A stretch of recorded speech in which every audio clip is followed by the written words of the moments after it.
आदाब नमस्कार, मैं शाहिद उमर। स्वागत है आप सभी का सियासत टीवी के हिंदी समाचार में। आइए देखते हैं सबसे पहले हेडलाइंस। नेपाल में 40 यात्रियों को ले जा रही बस नदी में गिरी, 14 भारतीयों की मौत, 17 हुए घायल।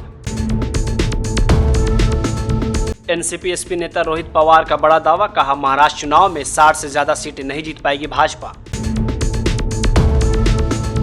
अनिल अंबानी पर सेबी का एक्शन, 25 करोड़ रुपए का लगा जुर्माना, 5 साल के लिए मार्केट से हुए बैन। बदलापुर हादसे पर कांग्रेस नेता बोले, कहा न्याय न मिलने पर जनता रास्ते पर आती है तो फिर ऑपोजिशन पर उठती है उंगलियां। दिल्ली के 1 लाख बुजुर्गों के लिए खुशखबरी, 5 महीने के इंतजार के बाद पेंशन देने का काम शुरू। फखरुल हसन चांद बोले, समाजवादी पार्टी भाजपा को रोकने का एकमात्र विकल्प और पीडीए ने हमारी ताकत को बढ़ाया। इजरायली टैंक गजा पट्टी के अंदर घुसे, जो बाइडेन का युद्ध विराम हो रहा विफल। अब खबर विस्तार से। नेपाल में यात्रियों को ले जा रही है बस एक नदी में गिरने से एक बड़ा हादसा हो गया। शुरुआती जानकारी के मुताबिक बस के नदी में गिरने से 14 भारतीयों की मौत हो गई है, वहीं 17 लोग घायल बताए जा रहे हैं। इस बस में कुल 40 यात्री सवार थे। जो बस हादसे का शिकार हुई है वो भारत में रजिस्टर है। राजधानी काठमांडू में अपने गंतव्य से लगभग 110 किलोमीटर दूर तनहुन जिले के मार्सियांगडी नदी में गिर गई, जिससे ये दर्दनाक हादसा हुआ। एक अधिकारी के मुताबिक बस पोखरा से काठमांडू जा रहे थे। एक वरिष्ठ पुलिस अधिकारी ने बताया कि UPFT 7623 नंबर प्लेट वाली बस नदी में गिर गई। दुर्घटना के बाद राहत और बचाव कार्य शुरू कर दिया गया है। रेस्क्यू टीम ने 14 शवों को बरामद किया है और 16 लोगों को सुरक्षित निकालने में कामयाबी पाई है। दुर्घटनाग्रस्त बस पोखरा के मझेरी रिजॉर्ट में ठहरे हुए भारतीयों को लेकर काठमांडू जा रही थी। सशस्त्र पुलिस के सह प्रवक्ता और DSP शैलेंद्र थापा ने बताया कि दोपहर 2 बजे तक 14 लोगों के शव घटनास्थल से बरामद किए गए हैं। आज सुबह पोखरा से काठमांडू जा रही UP 53FT 7623 बस तनाहुन के एनापहारा नामक स्थान से नदी में गिर गई। बस नदी किनारे फंसी हुई है। पुलिस ने बताया कि बस हादसे में कई लोग हताहत हुए हैं।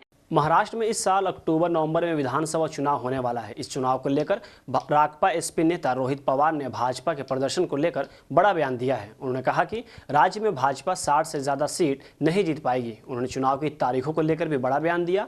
उन्होंने कहा कि महाराष्ट्र में चुनाव जम्मू कश्मीर के साथ होने वाला था, लेकिन भाजपा डरी हुई है। विशेषज्ञों का मानना है कि चुनाव 26 नवंबर से पहले होगा, लेकिन शायद इसे दिसंबर तक के लिए स्थगित किया जा सकता है। मतदारों पे विश्वास नहीं रहा, क्योंकि उन्होंने जो भी इंटरनल सर्वे किया वो महायुति के खिलाफ है। भाजपा को तो इंटरनल सर्वे में 60 जगह से ज्यादा जगह नहीं मिलेगी ऐसी चर्चा है। अभी ये होने के कारण उन्होंने क्या किया कि ऑब्वियसली मुझे इलेक्शन कमीशन पे सरकार का दबाव है, हम सबको मालूम है। अभी जो जम्मू कश्मीर में इलेक्शन हो रहा है उसी के साथ हमारा इलेक्शन हो सकता था, लेकिन उन्होंने जानबूझ के वो भी इलेक्शन दूर रखा है। लेकिन अभी तक फिक्स डेट फाइनल नहीं हुई। लेकिन जो संविधान या कॉन्स्टिट्यूशन का जिनका स्टडी अच्छा है, उन्होंने कहा है कि 26 नवंबर के आगे तो ये नहीं जा सकता और 26 तक एक पहली बैठक होनी चाहिए, तो 16 नवंबर तक ये इलेक्शन हो सकता है।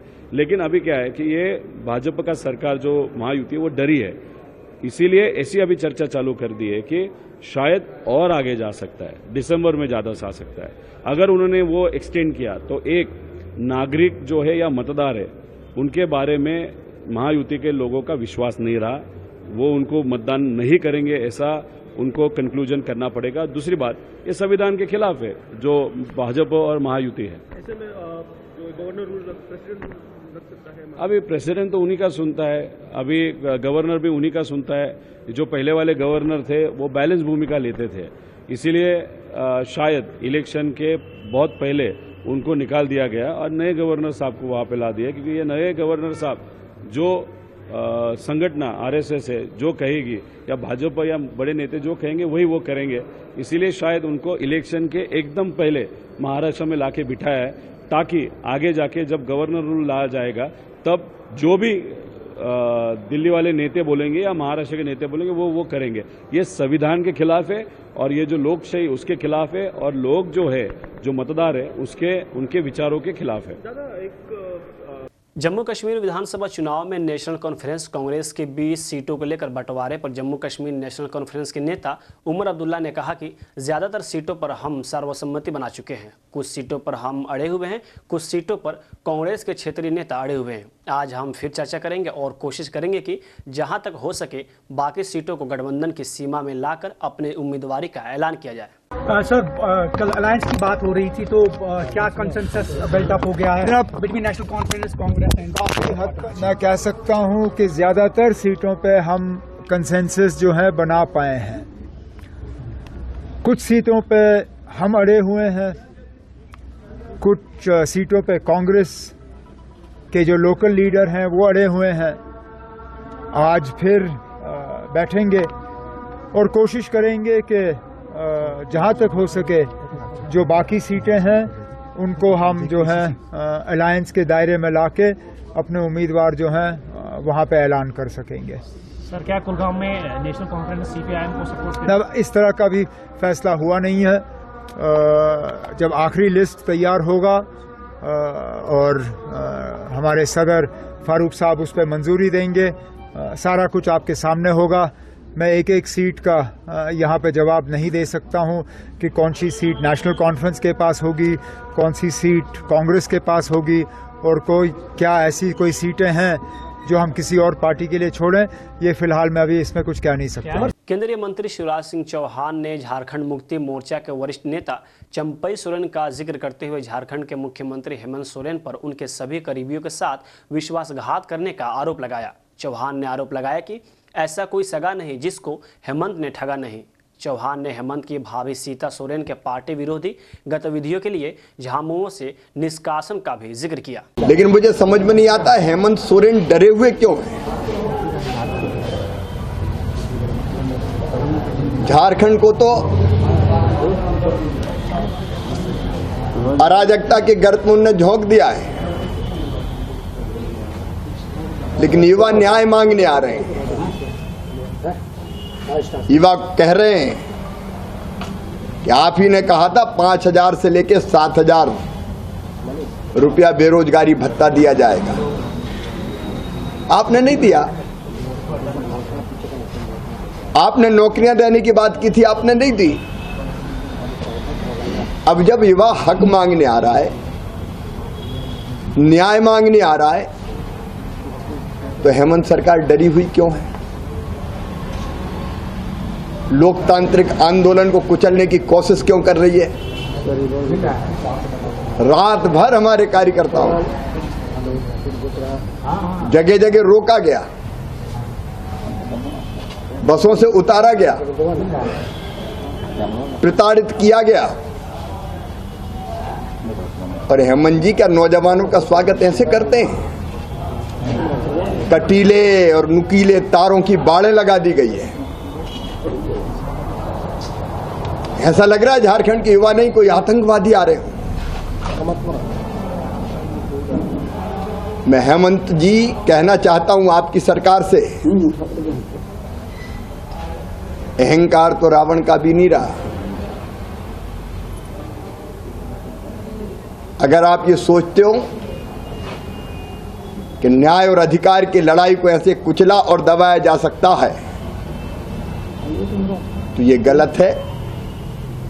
बाजार नियामक सेबी ने बिजनेसमैन अनिल अंबानी के ऊपर कड़ी कार्रवाई की है। नियामक ने उन्हें सिक्योरिटी मार्केट से 5 साल के लिए बैन कर दिया है। साथ ही सेबी ने अनिल अंबानी के ऊपर करोड़ों रुपए का भारी भरकम जुर्माना भी लगाया है। नियामक ने ताजे आदेश में इस एक्शन की जानकारी दी। नियामक का ये एक्शन अनिल अंबानी के साथ ही 24 अन्य निकायों के खिलाफ आया है, जिसमें रिलायंस होम फाइनेंस के कई पूर्व कार्यकारी शामिल हैं। सभी को सेबी ने 5 साल के लिए सिक्योरिटी मार्केट से प्रतिबंधित कर दिया है। नियामक का कहना है कि एक्शन कंपनी के फंड को इधर उधर करने के कारण लिया गया है। बाजार नियामक ने 5 साल का प्रतिबंध लगाने के साथ ही करोड़ों रुपए का भी जुर्माना लगाया है।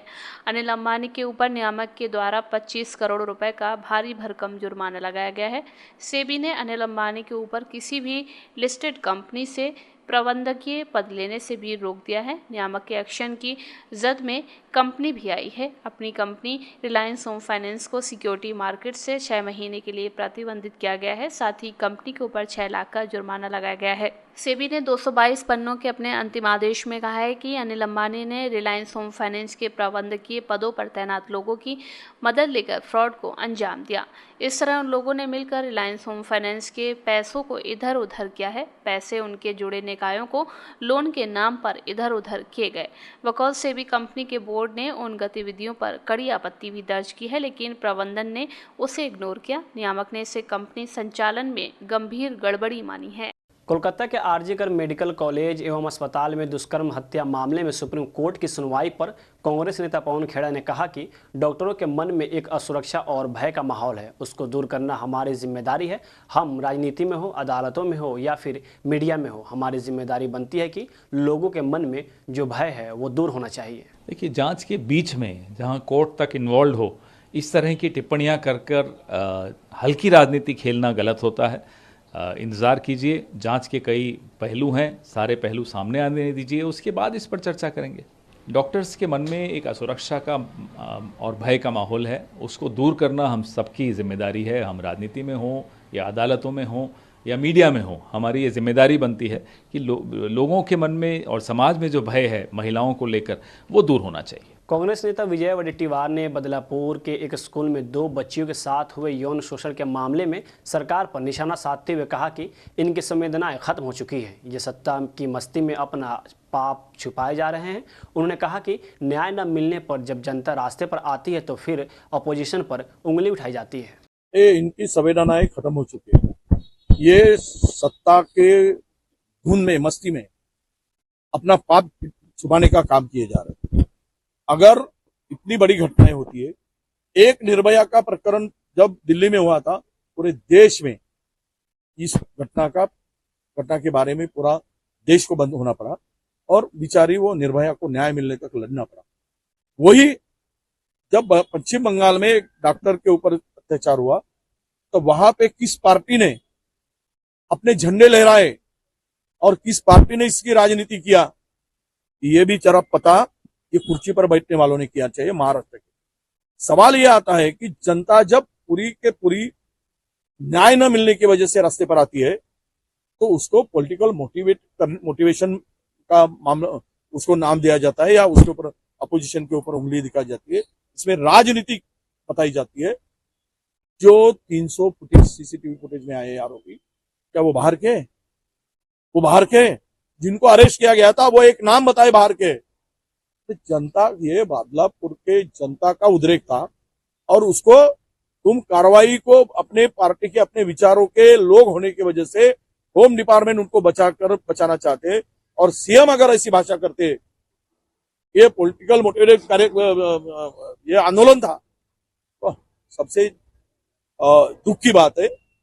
और मुख्यमंत्री इसमें कार्रवाई करने के लिए जो तत्परता बताना चाहिए थी, जो उन्होंने खुद होकर इनिशिएटिव लेकर काम करना चाहिए था, वो नहीं किया। और खुद का पाप छिपाने के लिए, खुद का इस बारे में, इस प्रकरण को दबाने के लिए जो भी प्रयास कर रहे थे, उनके वो लोगों को बचाने के लिए हमारे ऊपर आरोप कर रहे, उसको राजनीति से प्रेरित कर रहे, हम इसका निषेध करते हैं। झारखंड बीजेपी द्वारा मोराबादी मैदान में युवा आक्रोश रैली का आयोजन किया गया है, जिसमें 1 लाख से अधिक युवाओं के शामिल होने की उम्मीद है। इस रैली के बाद युवाओं द्वारा मुख्यमंत्री आवास का घेराव किया जाएगा। बीजेपी का आरोप है कि हेमंत सरकार ने युवाओं से जो वादे किए थे उसे अब तक पूरा नहीं किया गया है। हेमंत सरकार ने युवाओं को ठगने का काम कर रही है, जिससे युवाओं में भारी आक्रोश है। कटीले तारों का इस्तेमाल इस बार किया गया आप लोगों को रोकने के लिए।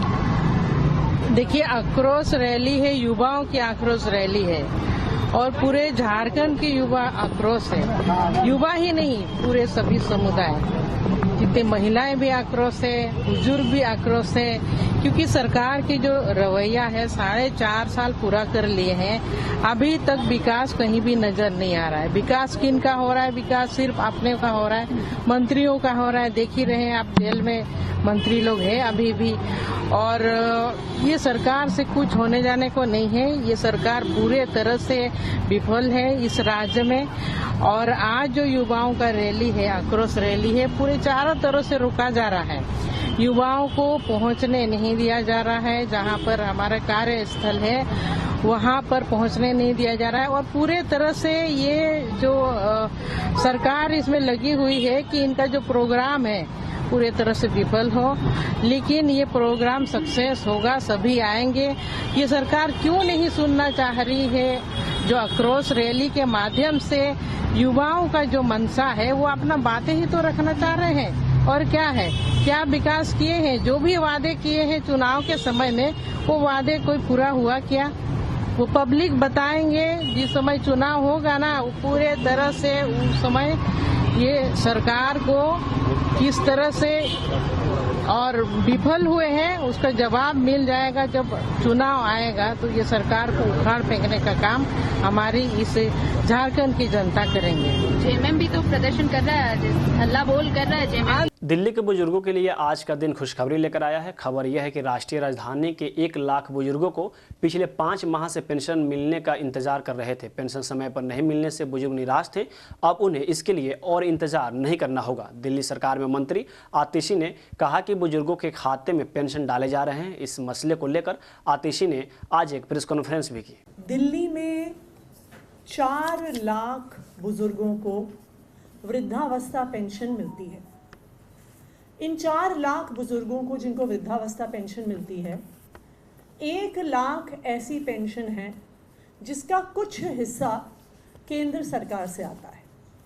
3 लाख पेंशन्स पूरी तरह से दिल्ली सरकार देती है। 1 लाख बुजुर्गों को ऐसी पेंशन मिलती है जिसमें से कुछ हिस्सा दिल्ली सरकार से आता है और कुछ हिस्सा केंद्र सरकार से आता है। पिछले 5 महीने से इन 1 लाख बुजुर्गों को पेंशन नहीं मिल रही थी। इसलिए नहीं मिल रही थी क्योंकि जिन पेंशनों का हिस्सा केंद्र सरकार देती है, उन पेंशनों को भारतीय जनता पार्टी शासित केंद्र सरकार ने रोक रखा था। दिल्ली के बुजुर्ग बहुत परेशान थे। ये ऐसे बुजुर्ग हैं जो गरीब परिवारों से आते हैं। ये ऐसे बुजुर्ग हैं जिनके पास इस बुजुर्ग पेंशन के अलावा, इस वृद्धावस्था पेंशन के अलावा कोई भी आर्थिक साधन नहीं है। दिल्ली एनसीआर में आज सुबह मौसम एकदम बदल गया और आसमान पर काले बादल छा गए, जिससे दिन में ही अंधेरा हो गया। दिल्ली एनसीआर के कई इलाकों में भारी बारिश से लोगों को काफ़ी परेशानी हुई और कई इलाकों में जल जमाव हो गया, जिससे लोगों को जाम का सामना करना पड़ रहा है। मौसम विभाग ने आज राजधानी में भारी बारिश के साथ आंधी तूफान का भी अनुमान लगाया है। आईएमडी के आंकड़ों के मुताबिक अगस्त 2024 राष्ट्रीय राजधानी में सबसे अधिक बारिश वाला महीना बन सकता है। शहर में अब तक 259.9 मिमी बारिश दर्ज की गई है, जो पिछले 1 दशक में सबसे अधिक बारिश है। आईएमडी के आंकड़ों के मुताबिक 22 अगस्त तक दिल्ली में 269 मिमी वर्षा हुई है, जो अगस्त 2014 में दर्ज की गई अधिकतम वर्षा से अधिक है। मौसम वैज्ञानिकों ने अगले 7 दिनों के लिए दिल्ली में हल्की से मध्यम बारिश तथा गरज के साथ छींटे पड़ने का अनुमान जताया है। दिल्ली में भारी बारिश के साथ कई इलाकों में पानी भर गया। जगह जगह जल जमाव होने से लोगों को कई परेशानियों का सामना करना पड़ा। 22 अगस्त को किरारी प्रेम नगर में एक 40 वर्षीय व्यक्ति की घर में बारिश का पानी घुसने से करंट लगने से मौत हो गई। दिल्ली पुलिस ने बताया कि इस मामले में धारा 106 BNS के तहत FIR दर्ज की गई है। आगे की जांच जारी है। उत्तर प्रदेश में हो रही सिपाही भर्ती परीक्षा में पेपर लीक होने की अफवाह उड़ाने वालों पर यूपी पुलिस ने शिकंजा कसना शुरू कर दिया है। टेलीग्राम चैनल पर पेपर लीक संबंधित मैसेज प्रसारित करने वालों पर पुलिस भर्ती बोर्ड की तरफ से लखनऊ के हुसैनगंज थाने में FIR दर्ज कराई गई है। यूपी पुलिस भर्ती बोर्ड मीडिया सेल के प्रभारी इंस्पेक्टर सत्येंद्र कुमार की तहरीर पर हुसैनगंज थाने पर FIR दर्ज कराई गई। उस तहरीर में कहा गया है कि कुछ शरारती तत्वों द्वारा सोशल मीडिया पर पेपर लीक होने की अफवाह फैलाई जा रही है और परीक्षा देने वाले अभ्यर्थियों को धोखा दिया जा रहा है, उनके साथ ठगी करने की कोशिश की जा रही है। क्या कहेंगे आप? पूरे प्रदेश में 60 लाख से ज़्यादा बच्चे लगभग 10 पालियों में परीक्षा देंगे। अभी तक जो हम लोगों के पास कंफर्म सूचना है उसके हिसाब से 48 लाख बच्चों ने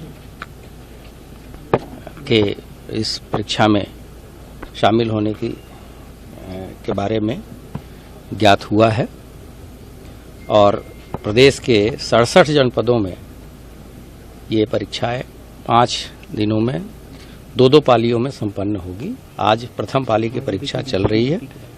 सभी जगह शुचितापूर्ण तरीके से परीक्षाएं प्रारंभ होकर सकुशल तरीके से चल रही हैं। सभी जगह हमारे मजिस्ट्रेट, हमारे पुलिस के अधिकारी लगातार भ्रमणशील हैं। ये पूरी परीक्षा एक लंबी प्रक्रिया के तहत की जा रही है और इसमें बहुत सारे स्टेप्स होते हैं, जैसे प्रश्न पत्र का भंडारण, फिर वहाँ से सेंटर पे पहुँचाना, यहाँ बच्चों को का आधार प्रमाणित करना और उसके बाद से सुचारू रूप से परीक्षा कराना।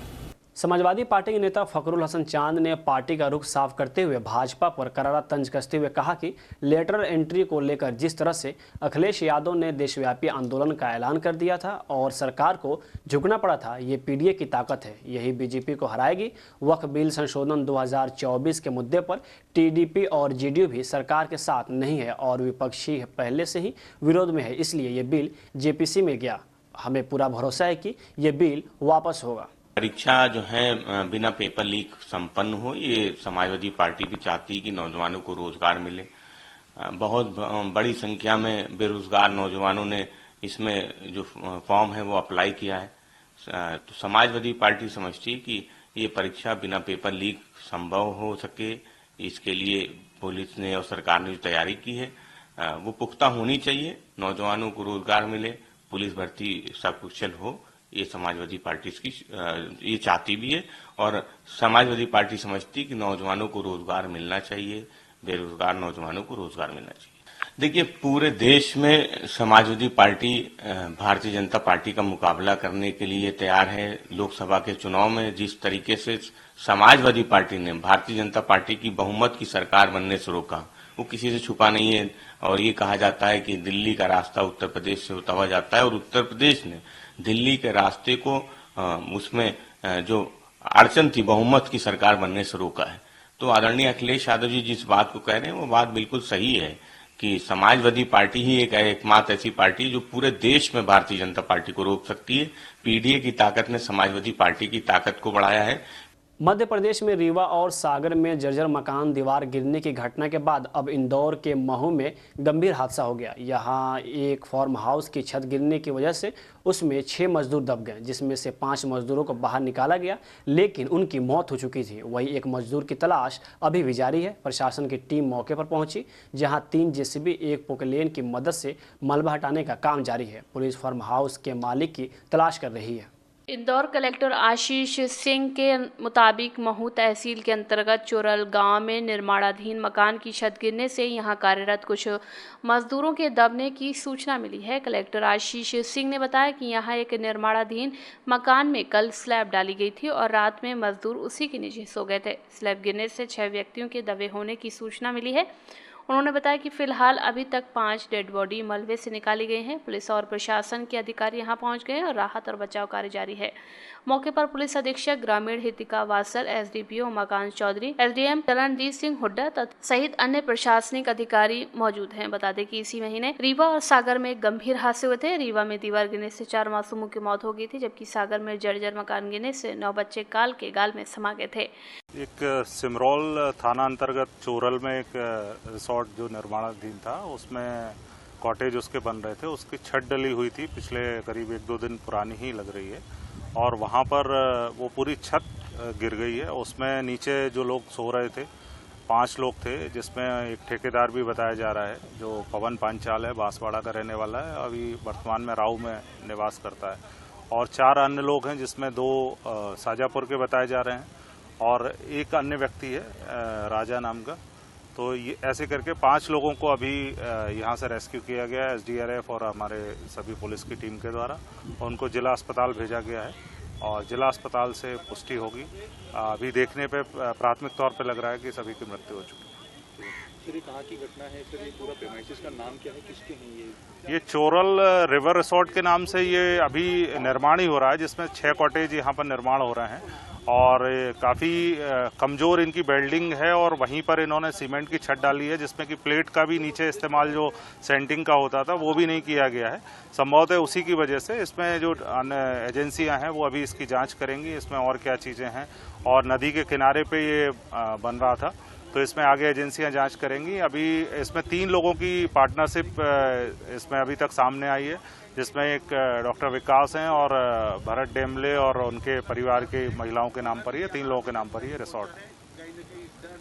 भांगरोटा थाने के मुकुंदपुरा पुलिस चौकी में गुरुवार सुबह हेड कांस्टेबल बाबूलाल गोठवाल ने फंदे से लटक कर आत्महत्या कर ली। आत्महत्या से पहले 6 पेज का सुसाइड नोट लिखा और उसे अपने बैच के सोशल मीडिया ग्रुप व कुछ परिचितों को भेजा। नोट में भांगरोटा थाने में दर्ज 3 प्रकरणों की सीबीआई जांच की मांग की। इसके साथ सीपीआई के नेता ने इस पर अपनी प्रतिक्रिया दी है। देखिए, जो आत्महत्या करेंगे ना वो क्या मजबूरी, कितनी पीड़ा होगा तभी कोई आत्महत्या करता है। मैं समझती हूँ ये आत्महत्या नहीं, ये एक ढांचागत हत्या है। जो पूरा सिस्टम है दलितों के खिलाफ, कितनी मुश्किल से नौकरी मिलती है। नौकरी मिलने के बाद अगर कोई भी इस प्रकार दबाव में आत्महत्या करते हैं तो निश्चित रूप पर ये ढांचागत हत्या है, आत्महत्या नहीं। ये जो हमारा सामाजिक जाति प्रथा है, ये जाति प्रथा की हत्या है। और इसलिए आज जो इस हत्या के खिलाफ जो धरना है न्याय के लिए, एफआईआर दर्ज करने के लिए, जो ऑफिसर्स और डिपार्टमेंट के लोगों का नाम बाकायदा लिया गया है सुसाइड नोट में, उनके ऊपर एफआईआर करके गिरफ्तार करें, ये अनिवार्य है। बहुत बड़ा भ्रष्टाचार का यहाँ नेक्सस होगा जिसके आधार पर ये सब हुआ है और परिवार की जो मुआवजा की डिमांड है उसके भी हम साथ हैं। इजरायली सेना लगातार गाजा पट्टी में घुसती जा रही है। इजरायल के टैंक हमास लड़ाकों को धकेलते हुए मध्य और दक्षिणी गाजा पट्टी के क्षेत्रों में अंदर तक घुस गए हैं। वहीं दूसरी तरफ फलस्तीनी के स्वास्थ्य अधिकारियों ने बताया कि इजरायली हमलों में पूरे क्षेत्र में कम से कम 22 लोग मारे गए हैं। व्हाइट हाउस ने बताया कि अमेरिकी राष्ट्रपति जो बाइडेन इसराइल के प्रधानमंत्री बेंजामिन नेतन्याहू पर समझौते पर तत्काल हस्ताक्षर करने की आवश्यकता पर दबाव डाले थे। इसके कुछ घंटों के बाद ही इस तरह का परिणाम सामने आया है।